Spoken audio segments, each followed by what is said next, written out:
Hi guys, welcome back to travel day और 9 to 5। आज की वीडियो में मैं आपको बताने वाली हूँ सिंगापुर की जो हमारी ट्रिप थी उसका बजट एंड आइटनरी। तो सबसे पहले मैं आपको बताने वाली हूँ सिंगापुर की आइटनरी एंड उसके बाद हम डिस्कस कर लेंगे बजट। आइटनरी मैं आपको बताऊंगी 4 डेज की, क्योंकि हमने सिंगापुर में टोटल 4 डेज स्टे किया था। बट आप चाहो तो 5 to 6 डेज भी सिंगापुर में स्टे कर सकते हो। मतलब मैक्सिमम अगर आपको पूरा का पूरा सिंगापुर अच्छे से कवर करना है तो मैक्सिमम 5 to 6 डेज में आराम से कवर हो जाता है। बट हमने 4 डेज में ही यहाँ के जो मेजर अट्रैक्शंस थे वो कवर कर लिए थे अपने हिसाब से। एयरपोर्ट पे ही वहाँ का एक बहुत ही मेजर अट्रैक्शन है जो कि है ज्वेल। और बेसिकली सिंगापुर का एयरपोर्ट जो है उसका नाम है चांगी एयरपोर्ट एंड वहाँ पे ज्वेल है। तो ज्वेल में जैसे आपने सिंगापुर की अगर कोई वीडियो या फोटोज वगैरह देखी होंगी तो आपको एक वाटरफॉल टाइप दिखता होगा और आगे से मोनोरेल टाइप की ट्रेन जाती होगी, वो बेसिकली ज्वेल ही है और उस वाटरफॉल का नाम जो है रेन वोर्टेक्स है। ज्वेल जो है वो सिंगापुर के एयरपोर्ट के टर्मिनल 1 पे लोकेटेड है। तो अगर आपकी फ्लाइट इंडिया से टर्मिनल 1 पे लैंड कर रही है तब तो आप ज्वेल को इजीली एक्सेस कर सकते हो। अगर आप टर्मिनल 2 या 3 पे लैंड कर रहे हो तो ज्वेल जाने के लिए आपको स्काई ट्रेन लेनी पड़ती है जो कि फ्री ऑफ कॉस्ट होती है। एंड अगर आप टर्मिनल 4 पे लैंड कर रहे हो तो आपको एक फ्री शटल बस मिल जाती है। ये जो शटल बस सर्विस होती है 24 आवर्स चलती है और आई थिंक हर 15-20 मिनट्स में चलती है। मैं और सौरभ जब सिंगापुर गए थे ना तो हमारी जो फ्लाइट थी वो टर्मिनल 4 पे लैंड हुई थी, तो हमने शटल बस ले ली थी ज्वेल जाने के लिए। आई थिंक 15-20 मिनट्स में हम लोग पहुंच गए थे ज्वेल। तो ज्वेल आप फर्स्ट डे में कवर कर सकते हो। मतलब मैं तो यही रिकमेंड करूंगी कि आप जिस दिन लैंड करो ना उसी दिन आप ज्वेल चले जाओ। थोड़ा सा टायरिंग हो सकता है क्योंकि हमारे लिए भी टायरिंग हो गया था, बट टोटली वर्थ इट है। मतलब ज्वेल काफ़ी अच्छा है वहाँ पे करने के लिए कई सारी चीज़ें, जैसे वहाँ पे एक तो रेन वोटेक्स वाटरफॉल है जो कि काफ़ी सुंदर लगता है और इंडोर वाटरफॉल है, मतलब कुछ डिफरेंट ही है, मतलब ऐसा कुछ आपने देखा नहीं होगा पहले। एंड उसके अलावा वहाँ पे एक कैनोपी पार्क है जहाँ पे रियल प्लांट्स वगैरह भी हैं, रियल फ्लावर्स भी हैं, आर्टिफिशियल भी हैं। और वहाँ पे कैनोपी ब्रिज है जो कि एक ग्लास ब्रिज है और सस्पेंशन ब्रिज टाइप है, ग्लास का बना हुआ है। तो ग्लास ब्रिज पे आप वॉक करते हो तो नीचे का आपको व्यू दिखता है और सामने आपको रेन वोर्टेक्स दिखता है और बीच बीच में आपको स्काई ट्रेन भी जाती हुई दिखती है। तो काफ़ी बढ़िया व्यू आता है। तो फर्स्ट डे आप ज्वेल चले जाना जैसे ही आप लैंड करोगे। उसके बाद आप चले जाना अपने होटल और वहाँ पे चेक इन कर लेना। एंड उसी सेम डे आप जा सकते हो मॉडलाइन पार्क। ऑल्दो अगर मैं अपना बताऊँ तो हम दोनों तो इतना टायर्ड हो गए थे ना ज्वेल घूम के ही कि हम लोगों ने सेम डे कुछ करा ही नहीं था। हम दोनों होटल गए और होटल में ही हम सो गए थे और फिर सीधा हम लोग रात को उठे। बट अगर आप जल्दी लैंड करते हो, आपकी फ्लाइट जल्दी लैंड कर जाती है, तो आप सेम डे मर्लाइन पार्क जा सकते हो। मर्लाइन पार्क के बारे में बताऊँ तो ये one of the major attractions है सिंगापुर का। और जैसे अगर आपने सिंगापुर की वीडियोस या फोटोज वगैरह देखी होंगी ना, या कहीं भी सिंगापुर रिलेटेड कोई एडवर्टाइजमेंट देखी होगी, तो उसमें आपको मर्लाइन सिंबल ज़रूर दिखता होगा। बेसिकली मर्लाइन का क्या है ना कि उसकी हाफ बॉडी जो है, मतलब सर वाली जो पोर्शन होता है ना, वो उसका बना हुआ है लायन का और जो नीचे का पोर्शन है वो बना हुआ है एक मरमेड शेप में। तो इसीलिए उसको मर लायन कहते हैं। मतलब मरमेड प्लस लायन, तो इस हिसाब से वो मरलाइन कहते हैं उसको। एंड उसके मतलब फाउंटेन टाइप है बेसिकली, उसके जो माउथ है वहां से ऐसे पानी निकल रहा होता है और रिवर है, रिवर में जा रहा होता है पानी। वहां पे सामने जो है ना आपको रिवर के अक्रॉस मरीना बे सैंड्स जो कि सिंगापुर का बहुत ही फेमस 5 स्टार होटल है वो भी आपको दिखेगा। तो उसका भी बहुत अच्छा व्यू आता है एंड आसपास बहुत सारे रेस्टोरेंट्स कैफेज भी हैं, आप वहाँ पे भी चिल कर सकते हो। एंड वहीं पे ही ना मरलाइन के पास में ही एक सिंगापुर रिवर वॉक है। बेसिकली जो मरलाइन के सामने आपको रिवर दिखती है ना, तो वो रिवर है, रिवर के आसपास रेस्टोरेंट्स कैफेज बिल्डिंग्स हैं, तो आप वहाँ पे वॉक कर सकते हो। एंड आपका बहुत अच्छा टाइम पास होगा, प्लस आप वहाँ पे फोटोज ले सकते हो, इंस्टाग्राम वर्दी फोटोज बहुत अच्छी आएंगी वहाँ पर। तो मर्लाइन पार्क और ये रिवर वॉक जो है ये बिल्कुल फ्री ऑफ कॉस्ट एक्टिविटी है। अगर आप कैफे वगैरह में जाते हो कोई तो वो ऑब्वियसली यूल हैव टू पे फॉर इट, बट अदरवाइज ये एकदम फ्री ऑफ कॉस्ट एक्टिविटी है। तो डे 1 में आपकी ये 2 जगह तो कवर हो जानी चाहिए। उसके बाद डे 2 में आप अपना डे स्टार्ट कर सकते हो बुगी स्ट्रीट और लिटिल इंडिया से। बुगी स्ट्रीट बेसिकली एक बहुत ही फेमस शॉपिंग स्ट्रीट है। वहाँ पे आपको बहुत सारे सोवेनियर्स और चॉकलेट्स एंड क्लोथ्स वगैरह, fashion items, jewellery items, makeup items, सब कुछ वहाँ पे आपको मिल जाएगा। मतलब A to Z सारी चीज़ें मिल जाती हैं। इनफैक्ट वहाँ से ना हमने अपनी फैमिली के लिए चॉकलेट्स परचेज की थी। तो अपने फ्रेंड्स और फैमिली के लिए अगर आपको गिफ्ट्स लेने हैं और बजट में लेने हैं तो I think बुगी street is best, तो आप वहाँ जा सकते हो। उसके बाद आप जा सकते हो लिटिल इंडिया। और लिटिल इंडिया जो है ना बेसिकली नाम से जैसे पता चल ही रहा है, वहाँ पे बहुत सारे इंडियंस रहते हैं और उनके बिजनेसेस भी हैं। वहाँ पे बहुत सारे इंडियन रेस्टोरेंट्स हैं, कैफ़ेज़ हैं। प्लस बहुत सारे इंडियंस ने वहाँ पर ना कई तरह की शॉप्स हैं, जैसे कि शॉपिंग आप कर सकते हो, क्लोथ्स वगैरह की शॉप्स भी हैं, सोवेनियर शॉप्स भी हैं। एंड वहाँ पे इंडियन रेस्टोरेंट्स जो है ना वो काफ़ी चीप भी है। मतलब अगर आप वैसे सिंगापुर में कोई इंडियन रेस्टोरेंट देखोगे उससे आपको लिटरली हाफ प्राइस में लिटिल इंडिया में आपको रेस्टोरेंट में फूड मिल जाएगा। तो लिटिल इंडिया में एक शॉप थी जिसका मैं नाम भूल गई हूँ, अभी स्क्रीन पे फ्लैश हो जाएगा नेम उसका।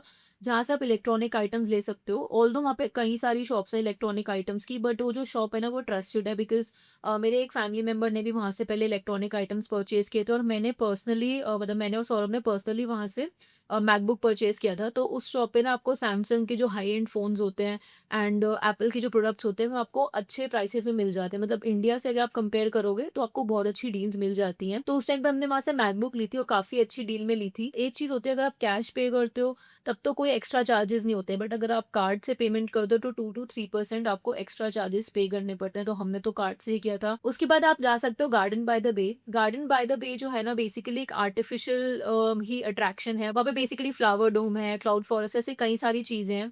तो मतलब डिपेंड करता है, देखो सिंगापुर में ना घूमने के लिए बहुत कुछ है, बहुत सारे अट्रैक्शंस हैं, तो टोटली आपके ऊपर डिपेंड करता है कि आपको क्या चीज़ अट्रैक्ट करती है। वहाँ पे एक सुपर ट्री ग्रोव है गार्डन बाय द बे के अंदर ही। तो सुपर ट्री ग्रोव में जो है ना बहुत ही लंबे-लंबे सुपर ट्रीज़ बने हुए हैं जो कि आर्टिफ़िशियल ट्रीज़ हैं, ठीक है? और वो काफ़ी ज़्यादा सुंदर है, और वहाँ पे ना शाम को 7:45 से 8:45 के बीच में एक लाइट शो होता है जो कि 2 बार होता है इस टाइम पीरियड में, 50 मिनट्स का लाइट शो होता है जिसका नाम होता है गार्डन रैप्सोडी। तो ये लाइट एंड साउंड शो होता है बेसिकली, एंड काफ़ी सुंदर शो था। मतलब उस लाइट एंड साउंड शो में क्या होता है ना कि वो जो सुपर ट्रीज़ बने हुए हैं ना बड़े-बड़े, उन पे लाइट्स लगी हुई हैं, तो वो लाइट्स ग्लो करती हैं, पीछे से साउंड इफ़ेक्ट्स आते हैं और बहुत ही सुंदर लगता है। एंड ये जो शो है ये टोटली फ्री ऑफ कॉस्ट है। बस कैच यही है कि आपको 7:45 पे जैसे शो शुरू होता है ना, आपको 6:30 या 7 ओ क्लॉक जाके अपने लिए वहाँ पे सीट रोक लेनी है, क्योंकि अगर आप वहाँ पे लेट जाओगे, तो वहाँ पे इतना क्राउड हो जाएगा, आपको प्रॉपर सीट मिलेगी नहीं, आप ढंग से एन्जॉय नहीं कर पाओगे। उसके बाद आप जा सकते हो मरीना बे सैंड्स होटल। अब ये भी सिंगापुर का ना एक सिंबल काइंड ऑफ ही बन गया है, क्योंकि आपने देखा होगा बहुत सारी एडवर्टाइजमेंट्स में या वीडियोस में कि एक होटल है जिसमें से 3 पिलर्स हैं और ऊपर एक एरोप्लेन या शिप की शेप का कुछ है।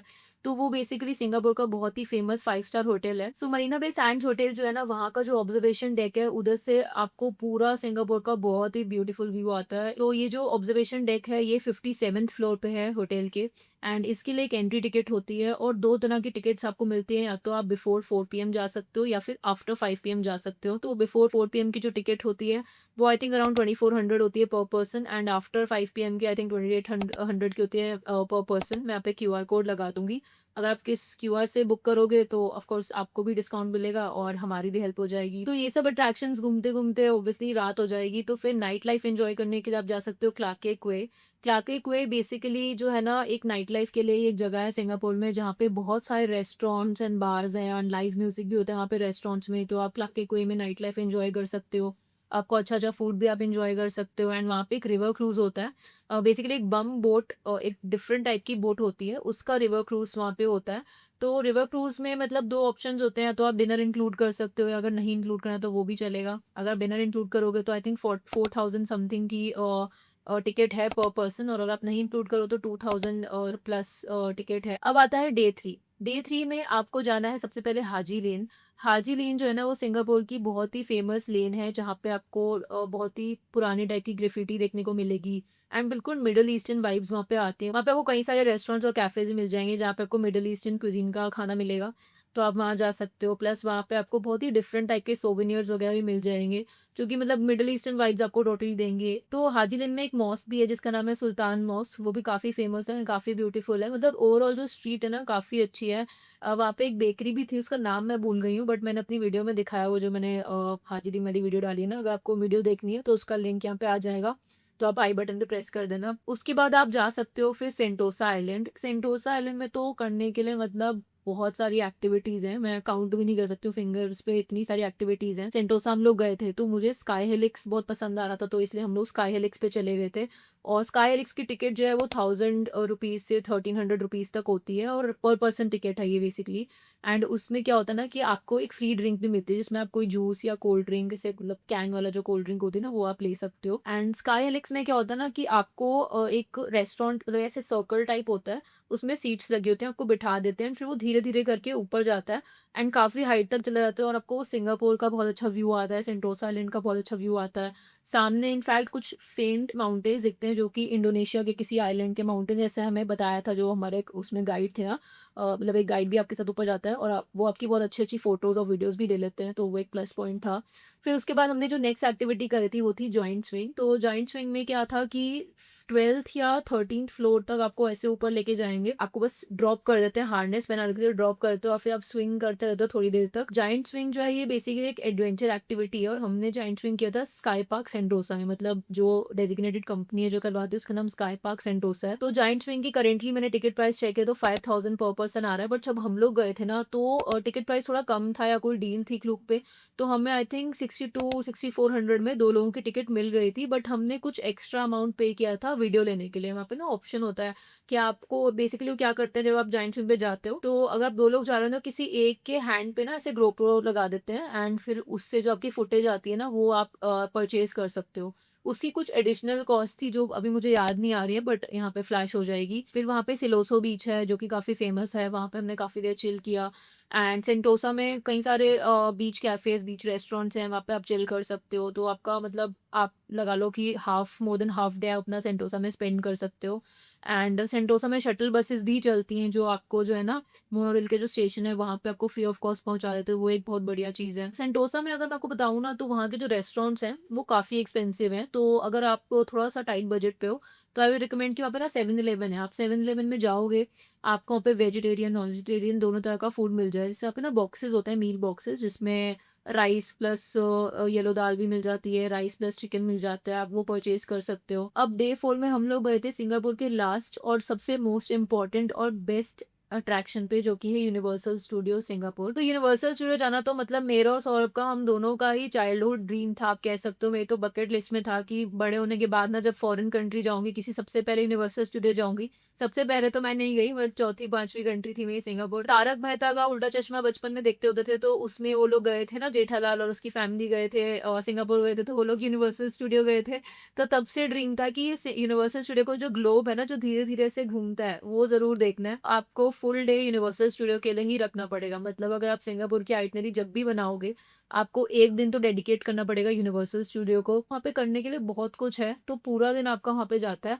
और timings I think universal studio के सुबह 9 टू 7 है। I am not sure, time थोड़ा चेंज होता रहता है। जब हम लोग गए थे तो आई थिंक 9 ओ क्लॉक सुबह खुल जाता था यूनिवर्सल स्टूडियो और 6 या साढ़े 6 तक का टाइमिंग था इवनिंग में। अभी करंटली मैंने टिकट प्राइस चेक किया तो 6200 पर पर्सन की टिकट आ रही है। अगर आपको एक्सप्रेस पास चाहिए होता है तो उसको आपको अलग से परचेज़ करना पड़ेगा। अगर आप बेसिक टिकट लोगे जो 6200 की है पर पर्सन, तो आपको लंबी-लंबी लाइन्स में जो नॉर्मल वेटिंग लाइन्स होती हैं, उसमें आपको हर राइड के लिए वेट करना पड़ेगा। तो अगर आप नॉर्मल टिकट लोगे, आपको बहुत लंबा वेट करना पड़ेगा। जैसे कई राइड्स की वेटिंग टाइम जो है 65 मिनट्स, मतलब 1 घंटे से ऊपर होता है, कईयों का 2 घंटे भी होता है। एक्सप्रेस पास जो है उसका एडिशनल कॉस्ट है 6500 पर पर्सन। अभी करंट प्राइस मैं बता रही हूँ आज ही चेक करके क्लूक से। आपकी ऑलमोस्ट सारी राइड्स जो है ना एक्सप्रेस पास में इंक्लूडेड होंगी। तो उस केस में क्या होगा, आप लगोगे एक्सप्रेस लाइन में जिसमें वेटिंग टाइम जो है वो मोर देन हाफ रिड्यूस हो जाता है। एक्सप्रेस पास का मतलब ये नहीं कि लाइन में नहीं लगना पड़ेगा, लाइन में तो लगना ही पड़ेगा। अगर आप एक्सपेक्ट कर रहे हो कि आपको उड़ा के ले जाएंगे, ऐसा नहीं होगा, तो आपका टाइम बहुत बच जाएगा। मेरे से और सौरभ से एक बहुत मेजर गलती हो गई, ने एक्सपेक्ट किया कि यार हम जब जा रहे हैं तब तो ट्यूसडे है, वीकडे है, तो बिल्कुल क्राउड होगा नहीं, तो हमने एक्सप्रेस पास नहीं लिया। वहां जाके हमने देखा कि यार इतनी लंबी लंबी लाइनें हैं, और तो फिर हमने एक्सप्रेस पास वहीं से परचेज किया। और हुआ ये कि हमने अंदर एंटर कर लिया, उसके बाद एक्सप्रेस पास हमने लिया, तो हमें बहुत एक्सपेंसिव पड़ा। मतलब डबल हमें रेट पे करना पड़ा। आई थिंक हमने कितने का लिया था मुझे अभी याद नहीं आ रहा है, बट वो प्राइस ही मैं लगा दूँगी। आप वीडियो देख सकते हो, आई बटन में वीडियो आ जाएगी हमारी यूनिवर्सल स्टूडियो की, जिसमें मैंने प्राइस बताया होगा। अगर हम एंटर करने से पहले जो आउटर में टिकट काउंटर्स है वहाँ से लेते तो हमें सस्ता पड़ता, और अगर हम ऑनलाइन परचेज़ कर लेते हैं क्लूक से या ट्रिप.com से या गेट योर गाइड से, तो हमें बहुत ही चीप पड़ता। मतलब उस टाइम पे तो आई थिंक 5000 का पर पर्सन एक्सप्रेस पास आ रहा था ऑनलाइन। बट होता है ना कि सेम डे नहीं मिलता है आपको, अगर आप वहीं पहुँच के परचेज़ करोगे ना ऑनलाइन, आपको नहीं मिलेगा। आपको थोड़े दिन पहले तो बुक करना पड़ता है एक्सप्रेस पास। तो अभी के हिसाब से बताऊँ तो 13,000 की आपकी टिकट आएगी विद एक्सप्रेस पास पर पर्सन। तो हमने तो सिंगापुर में 4 डेज़ स्पेंड किए थे, तो हमारी तो ये 4 डेज़ की आइटनरी थी। अगर आपको सिंगापुर के मेजर अट्रैक्शंस कवर करने हैं और ज़्यादा टाइम भी नहीं स्टे करना है वहाँ पे, तो आप 4 डेज़ में ईज़िली कवर कर सकते हो। बट अगर आपको पूरा सिंगापुर एक्सप्लोर करना है तो 5 टू 6 डेज़ में पूरा एक्सप्लोर हो जाएगा, क्योंकि सिंगापुर आइलैंड जो है ना, बेसिकली आइलैंड ही है। और ये गोवा से भी छोटा है, तो एक्सप्लोर करने के लिए आपको 5 से 6 दिन चाहिए। तो अब नेक्स्ट बात करते हैं सिंगापुर ट्रिप की बजट की। हमारा जो 4 डेज़ का ट्रिप था, मैं उसका बजट आपको बताऊँगी। सबसे पहले अगर आप सिंगापुर जा रहे हो तो ऑब्वियसली आप लोग फ्लाइट्स ही बुक करोगे ना, तो फ्लाइट्स का अगर मैं बताऊँ तो हम दोनों की जो फ्लाइट्स का कॉस्ट आया था वो था 20,000, जिसमें हम दोनों की फ्लाइट थी और राउंड ट्रिप थी। तो अगर मैं फ्लाइट का बताऊँ कि इतनी चीप हमने कैसे बुक करी थी, तो उस टाइम पे जब हम गए थे ना तो कुछ डील चल रही थी, तो हमें जयपुर टू सिंगापुर की डायरेक्ट फ्लाइट जो है 20,000 की मिल गई थी। मतलब 2 लोगों की राउंड ट्रिप हमें इतने चीप में मिल गई थी। अगर अभी मैं करंट सिचुएशन बताऊँ तो करंटली जो है ना सिंगापुर एयरलाइंस की डील चलती रहती है। तो 18,000 टू 20,000 में आपको पर पर्सन राउंड ट्रिप मिल जाती है, जिसमें बैगेज भी इंक्लूडेड होता है। जैसे मैंने ये डील बताई वैसे हम लोग ना ऐसे चेक करते रहते हैं, क्योंकि हम तो ट्रैवल करते रहते हैं। हम दोनों जाने वाले हैं मलेशिया, एंड मलेशिया की भी जो टिकट हमने बुक करी ना, वो हमने इतने कम प्राइस में बुक करी है कि आप कहीं पे भी चेक करके बता दो, आपको इतने कम प्राइस में टिकट नहीं मिलेगी। क्योंकि एक तो हम दोनों के पास ना मल्टीपल क्रेडिट कार्ड्स हैं, प्लस हम लोग कॉम्बिनेशंस लगा-लगा के अलग-अलग ऐप्स और वेबसाइट्स पे चेक करते हैं। इनफैक्ट एयरपोर्ट्स के कॉम्बिनेशंस लगा के चेक करते हैं, तो हमें बहुत अच्छी डील्स मिल जाती हैं। गोवा की हमने अभी टिकट बुक करी 2-3 दिन पहले, तो वो टिकट तो हमने फ्री ऑफ कॉस्ट करी है सिर्फ़ पॉइंट्स से, और सिर्फ़ टैक्सेस जो बहुत मिनिमल होता है वो हमने पे करे हैं। अभी रिसेंटली हम दोनों यूरोप गए थे, तो वहाँ पे हमने 2 या 3 सिटीज़ के हमारे होटल्स जो है फ्री ऑफ कॉस्ट हो गए थे। आई थिंक स्विट्ज़रलैंड और ब्रसेल्स में हमारा होटल फ्री ऑफ कॉस्ट हो गया था। फ्लाइट भी हमने बहुत ही चीप रेट्स में ही बुक करी थी यूरोप की। तो अगर आपको भी एडवाइस चाहिए कि कैसे आप भी स्मार्टली ट्रैवल कर सकते हो और अपनी फ्लाइट्स एंड होटल्स के स्पेंडिंग को कम कर सकते हो, इन द सेंस कि आप बहुत ही कम रेट्स में अच्छे होटल्स, अच्छी फ्लाइट्स बुक कर सकते हो, तो आप हमें रीच आउट कर सकते हो हमारी इस ईमेल आईडी पे। तो हम आपको गाइड करेंगे, प्रॉपर कंसल्टेशन देंगे, एंड इवन आपकी बुकिंग करने में भी हेल्प कर सकते हैं। इनफैक्ट अगर मैं एक चीज़ और बताऊँ ना, तो हम आपको वीज़ा में भी हेल्प कर सकते हैं। यूरोप का हमें 2 बार शेंगन वीज़ा मिल चुका है। सिंगापुर के वीज़ा की कॉस्ट आई थिंक 25 डॉलर्स थी जब हमने किया था। अभी भी आई थिंक प्राइस इतना ही होगा, जो भी मतलब करंट प्राइस होगा मैं लगा दूँगी। एंड वीज़ा का क्या होता है सिंगापुर के लिए कि आप डायरेक्टली खुद से अप्लाई नहीं कर सकते, आपको थर्ड पार्टी के थ्रू बुक करना पड़ता है। जैसे हमने बुक किया था अकबर ट्रैवल से। तो अगर आप गूगल पे जाके सिंगापुर की वीज़ा इन्फॉर्मेशन सर्च करोगे ना, तो आपको उनकी ऑफ़िशियल वेबसाइट पे जो ट्रस्टेड एग्रीगेटर्स हैं, उनका आपको लिस्ट मिल जाएगी, जिसमें से वन ऑफ द एग्रीगेटर आपका अकबर ट्रैवल्स है। तो हमने अकबर ट्रैवल्स से किया था। तो होता ये है कि आपके जो भी नेसेसरी डॉक्यूमेंट्स होते हैं, जिसमें आपका एक तो फ़ोटोग्राफ होती है पासपोर्ट साइज़, जिसके कुछ पर्टिकुलर डायमेंशंस होते हैं, प्लस आपका बैंक स्टेटमेंट होती है। तो ये सब डॉक्यूमेंट्स और इंक्लूडिंग आपका पासपोर्ट ऑफ कोर्स, तो पासपोर्ट और ये सब डॉक्यूमेंट्स आपको स्पीड पोस्ट कराने पड़ते हैं अकबर ट्रैवल्स के ऑफ़िस पे, एंड फिर वो लोग आपका वीज़ा अप्लाई करेंगे आपके बिहाफ़ पे, और आपको फ़ीस वगैरह पे करनी होती है। फ़ीस भी जो आपको पे करनी होती है वो तो ऑनलाइन पे करनी होती है। जैसे ही वीज़ा मिलता है तो आपका पासपोर्ट जो है आपको वापस दे देते हैं। तो ये प्रोसेस है बेसिकली वीज़ा का। देन नेक्स्ट आपका जो मेजर खर्चा आने वाला है सिंगापुर में, वो है होटल्स का। होटल्स जो है ना सिंगापुर में, वो जेनुइनली काफ़ी एक्सपेंसिव है। मतलब 5,000 में तो आपको एकदम बेसिक 2 स्टार होटल मिलेगा, 4 टू 5,000 में। हमारा जो होटल था उसका नाम था वैल्यू होटल, बैलेस्टियर रोड पे था ये। 5,000 का हमने बुक किया था पर नाइट, जिसमें ब्रेकफास्ट इंक्लूडेड नहीं था। तो हमारा 20,000 होटल्स पे स्पेंड हुआ था। सिंगापुर का पब्लिक ट्रांसपोर्ट तो काफ़ी अच्छा है, काफ़ी कन्वीनिएंट है। अगर आपको टैक्सीज़ से घूमना है तो फिर टैक्सीज़ वहाँ पे काफ़ी एक्सपेंसिव है। जैसे हम लोग ज्वेल से, यानी एयरपोर्ट से हम लोग अपने होटल तक गए थे, तो डिस्टेंस था आई थिंक 10 टू 15 किलोमीटर्स का, और हमें टैक्सी के पे करने पड़ते हैं अप्रॉक्सिमेटली 1500 रुपीज़। तो टैक्सीज़ वहाँ पे काफ़ी एक्सपेंसिव है। मेजरली वहाँ पे ग्रैब, बोल्ट, इनड्राइव, ये 3 ऐप्स चलती हैं। बट जो सिंगापुर का पब्लिक ट्रांसपोर्टेशन है ना, वो काफ़ी चीप है। मतलब अगर आप वहाँ पे ट्रैवल करते हो बाय बसेज़ या बाय एमआरटी, जो सिंगापुर की मेट्रो है बेसिकली, तो आपका वहाँ पे काफ़ी कम स्पेंड होगा। जैसे हम दोनों का मैं बताऊँ तो हमारा 7-8,000 स्पेंड हुआ होगा, क्योंकि 3,000 तो हमारा टैक्सीज़ पे ही लग गया आने जाने का, एयरपोर्ट से होटल, होटल से एयरपोर्ट। उसके अलावा हमारे 5,000 अप्रॉक्सिमेटली या 4,000 हमारा अप्रॉक्सिमेटली स्पेंड हुआ था पब्लिक ट्रांसपोर्टेशन पे, क्योंकि इंटरनली सिंगापुर एक्सप्लोर करने के लिए तो हमने पब्लिक ट्रांसपोर्ट ही यूज़ किया था। ईज़ेड लिंक कार्ड होता है, जैसे इंडिया में मेट्रो कार्ड होता है, वैसे वहाँ पे ईज़ेड लिंक कार्ड होता है। कुछ डेज़िग्नेटेड मेट्रो स्टेशन से और 7-इलेवन शॉप्स से, कन्वीनियंस स्टोर से आपको ये कार्ड मिल जाता है। मिनिमम $10 का ये कार्ड आपको मिलता है, 10 सिंगापुर डॉलर्स, जिसमें से 5 सिंगापुर डॉलर्स तो फीस ही है, तो वो आपकी डिडक्ट हो ही जाएगी, मतलब इन द सेंस कि आपको वापस नहीं मिलेगी, रिफंड नहीं होगी। बट $5 जो है आपको वैल्यू मिलती है टू ट्रैवल। बट हमने तो ईजेड लिंक कार्ड नहीं लिया था। क्रेडिट कार्ड हमारे पास जो है वो 0 4x मार्कअप वाला क्रेडिट कार्ड है। तो उसमें क्या होता है कि अगर आप उस क्रेडिट कार्ड को किसी भी फॉरेन कंट्री में यूज़ करोगे, तो कोई भी चार्जेस, आपके फॉरेक्स चार्जेस जो हैं वो नहीं लगेंगे। तो हमने अपने क्रेडिट कार्ड की जो कॉन्टैक्टलेस ट्रांज़ैक्शंस होती हैं वो ऑन कर ली थी, और हम किसी बस में या एमआरटी स्टेशन पे जा रहे थे, तो हम अपना कार्ड टैप कर लेते थे और उसमें से पैसे हमारे डिडक्ट हो जाते थे। तो हमने यूज़ किया था स्केपिया क्रेडिट कार्ड, जो कि फेडरल बैंक का को-ब्रांडेड कार्ड है। तो स्केपिया क्रेडिट कार्ड जो है उसका बहुत बेनिफिट होता है। हम दोनों तो पिछले 3 साल से इस क्रेडिट कार्ड को यूज़ कर रहे हैं, मतलब मेरे पास भी है, सौरभ के पास भी है, और किसी भी फॉरेन कंट्री में हम जाते हैं ना, तो इसी कार्ड को हम यूज़ करते हैं, क्योंकि कैश तो हम लोग ज़्यादा नहीं लेके जाते हैं, चोरी होने का या फिर खोने का डर रहता है। क्रेडिट कार्ड का बेनिफिट ये होता है कि आपको एक तो अच्छी लिमिट मिल जाती है, आप स्पेंड कर सकते हो, प्लस कोई फॉरेक्स मार्कअप नहीं है, तो आपको जो उस टाइम कन्वर्जन रेट चल रहा है बस वही पे करना है, आपको एक्स्ट्रा कुछ भी पे नहीं करना पड़ता, तो ये बेनिफिट है। और अगर आप भी स्केपिया क्रेडिट कार्ड को अप्लाई करना चाहते हो ना, तो इस लिंक से आप अप्लाई कर लेना। अगर आप इस लिंक से अप्लाई करोगे तो हम आपको 250 रुपीज़ का अमेज़न पे वाउचर दे देंगे। बट कंडीशन बस इतनी है कि आपको इसी लिंक से अप्लाई करना है, क्योंकि ये हमारा रेफरल लिंक है, और आपको अब एक स्क्रीनशॉट भेजना होगा कि आपका कार्ड अप्रूव हो गया है। फूड सिंगापुर में थोड़ा एक्सपेंसिव है। इंडियन फूड अगर आप कैफ़ेज़ या रेस्टोरेंट पे जाओगे आपको एक्सपेंसिव मिलेगा। बट अगर आप लिटिल इंडिया जाते हो तो आपको बजट में ही फूड मिल जाता है। तो टोटल फूड पे हमारा अप्रॉक्सिमेटली 15 टू 20,000 स्पेंड हो गया था। नेक्स्ट आती है बात सिंगापुर के अट्रैक्शंस की। तो सिंगापुर के अट्रैक्शंस जो है ना, सारे ऑलमोस्ट पेड ही हैं। कुछ फ्री जो थे वो मैंने आपको बता दिए, बट ऑलमोस्ट बाकी सब चीज़ें तो पेड हैं यहाँ पर, तो उसमें आपकी काफ़ी कॉस्ट चली जाती है।